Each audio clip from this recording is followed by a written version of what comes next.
मैं दिल्ली के बेटे, दिल्ली के इतिहास में सबसे लोकप्रिय मुख्यमंत्री अरविंद केजरीवाल जी, आम आदमी पार्टी के नेता, मेरे बड़े भाई और राजनीतिक गुरु अरविंद केजरीवाल जी का धन्यवाद करना चाहती हूँ कि उन्होंने मुझ पर भरोसा किया और मुझे इतनी बड़ी जिम्मेदारी सौंपी, दिल्ली के लोगों की देखरेख की जिम्मेदारी सौंपी।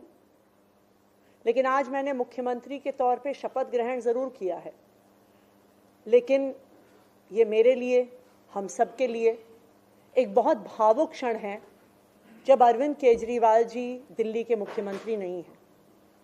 अरविंद केजरीवाल जी वो व्यक्ति हैं जिन्होंने पिछले 10 सालों में दिल्ली की तस्वीर को बदल डाला, जिन्होंने पिछले 10 सालों में दिल्ली की आम लोगों की जिंदगी को बदल डाला।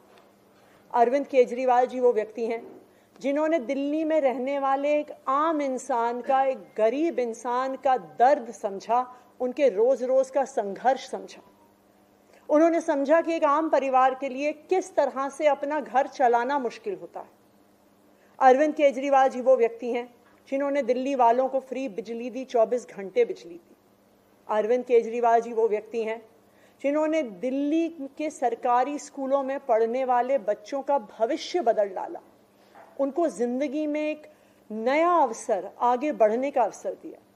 अरविंद केजरीवाल जी वो व्यक्ति हैं जिन्होंने दिल्ली की महिलाओं को शिक्षा में, रोजगार में आगे बढ़ने का मौका दिया, फ्री बस यात्रा देके। अरविंद केजरीवाल जी वो व्यक्ति हैं जिनकी वजह से आज दिल्ली के लोगों को अपने परिवार के सदस्य का इलाज करवाने के लिए अपने गहने नहीं गिरवी रखने पड़ते, अपने घर नहीं गिरवी रखने पड़ते, क्योंकि सरकारी अस्पतालों में अच्छा इलाज होता है। तो जब अरविंद केजरीवाल जी दिल्ली के मुख्यमंत्री नहीं रहते तो ये हम सब के लिए एक बहुत मुश्किल और एक भावुक घड़ी। आज क्यों अरविंद केजरीवाल जी दिल्ली के मुख्यमंत्री नहीं हैं? क्योंकि भारतीय जनता पार्टी की केंद्र सरकार ने अरविंद केजरीवाल जी के खिलाफ षड्यंत्र रचा, उन पर झूठे मुकदमे लगाए, उनको इन झूठे फर्जी मुकदमों में गिरफ्तार किया, उनको 6 महीने से ज्यादा जेल में रखा, उनको तोड़ने की, उनको दबाने की हर संभव कोशिश करी।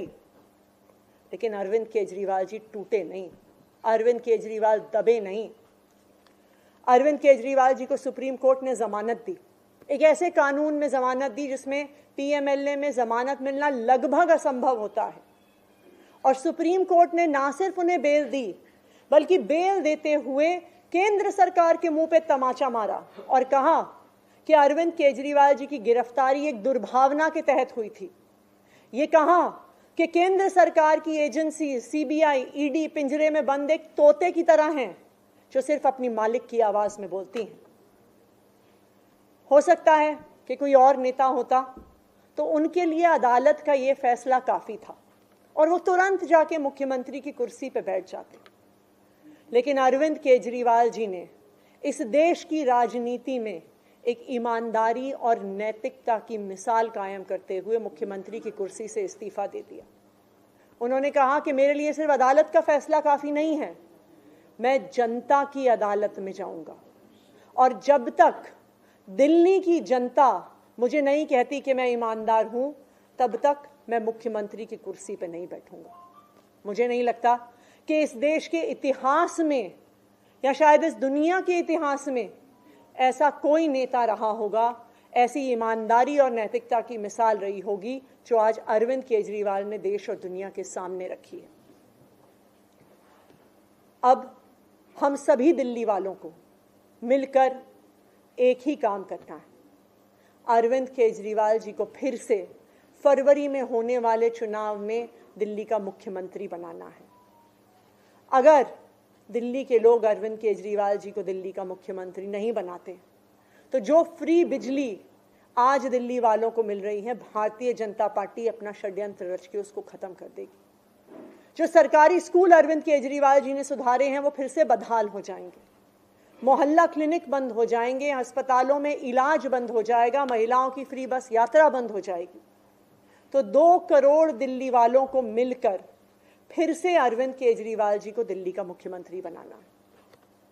अगले 4 महीने के लिए मेरा यही काम रहेगा कि जो दिल्ली वाले परेशान रहे पिछले 1-1.5 साल में, जब से भारतीय जनता पार्टी का षड्यंत्र शुरू हुआ, जब से भारतीय जनता पार्टी ने एक एक करके हमारे नेताओं को जेल में डालना शुरू किया, जब से भारतीय जनता पार्टी ने एक एक करके हमारे मंत्रियों को जेल में डालना शुरू किया, जब से भारतीय जनता पार्टी के एलजी साहब ने दिल्ली सरकार के काम रोकने शुरू किए, आप देखिए पिछले 2 साल में भारतीय जनता पार्टी ने दिल्ली वालों को परेशान करने में कोई कसर नहीं छोड़ी।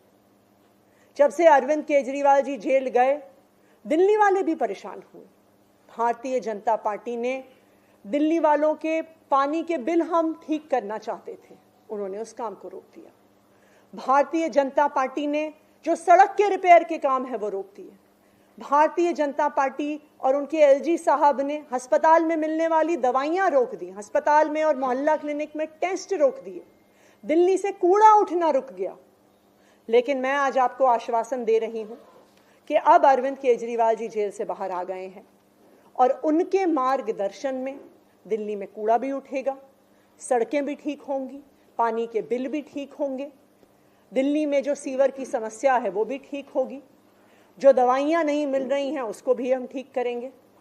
मैं दिल्ली वालों को यह आश्वासन देना चाहती हूं कि अब अरविंद केजरीवाल जी जेल से बाहर हैं, भारतीय जनता पार्टी का कोई भी षड्यंत्र हम सफल नहीं होने देंगे। Thank you. दिल्ली में 37 लाख ऐसे उपभोक्ता हैं, 37 लाख परिवार हैं जिनका बिजली का बिल 0 आता है। 15 लाख ऐसे परिवार हैं जिनको बिजली के बिल आधे दाम पर मिलते हैं, जो 200 यूनिट और 400 यूनिट के बीच में इस्तेमाल करते हैं। हमें कहा जाता है कि जी दिल्ली में बिजली सस्ती थोड़ी है, आप तो सिर्फ सब्सिडी दे देते हो।